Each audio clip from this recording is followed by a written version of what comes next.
ನ್ಯಾಯಾಲಯದ ತೀರ್ಪು ಜಾರಿಯಲ್ಲಿದ್ದರೂ ತನ್ನ ವಶದಲ್ಲಿರುವ ಜಮೀನಿಗೆ ಖಾಸಗಿ ಸರ್ವೇಯರ್ ಸೇರಿದಂತೆ 8 ಮಂದಿಯ ತಂಡವೊಂದು ಅಕ್ರಮ ಪ್ರವೇಶ ಮಾಡಿ ಜೀವ ಬೆದರಿಕೆ ಹಾಕಿದೆ ಹಾಗೂ ತನ್ನ ಪುತ್ರಿಗೆ ಫೋನ್ ಮೂಲಕ ಕಿರುಕುಳ ನೀಡಿದೆ ಎಂಬುದಾಗಿ ಕಡಬ ತಾಲೂಕಿನ ಕೋಡಿಂಬಾಳದ ಕೋಡಂಕಿರಿ ನಿವಾಸಿ ಜಯಲಕ್ಷ್ಮಿ ಎಂಬುವರು ಕಡಬ ಪೊಲೀಸ್ ಠಾಣೆಗೆ ದೂರನ್ನ ಸಲ್ಲಿಸಿದ್ದಾರೆ.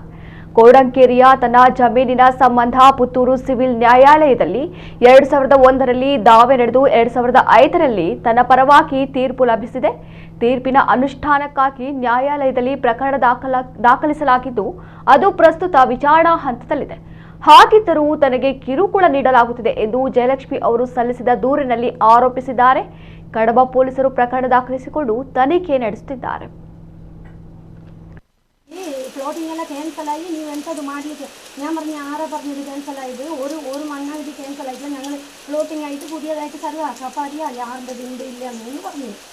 അപ്പോൾ ഇവർ ചേട്ടന്മാർ അനിയന്മാർ മുകളിൽ കയറിയിട്ട് ഇവിടെ വരെ ടേപ്പ് കൊടുത്തിട്ട് വന്നു വീടിൻ്റെ അവിടെ വരെ. അപ്പോൾ ഞാൻ പറഞ്ഞു വീടിൻ്റെ അവിടെ വരെ മുന്നേ ഇവിടെ ആളൊക്കെ ഉണ്ടെന്ന് പറഞ്ഞ് ടേപ്പ് ഇങ്ങനെ തൊട്ടപ്പോൾ അത് അവന് വലിപ്പിച്ചാൽ കട്ടാക്കിയത്. അപ്പോൾ ഞാൻ ഇപ്പോൾ അവന് എടുത്തതെല്ലാം ഇപ്പോൾ ഇത്ര നേരം ഇതാക്കിയതെല്ലാം നമ്മളുടേതാണ്. നമ്മൾ ഒന്നും പറയാൻ പറ്റില്ല.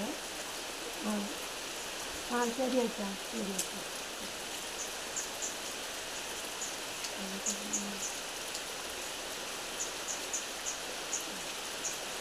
சர்வம் பண்ணால் அவன்கிட்ட சர்வ் பண்ணுறது நம்மளோட சர்வ் பண்ணுறதுக்கு கிடையாது.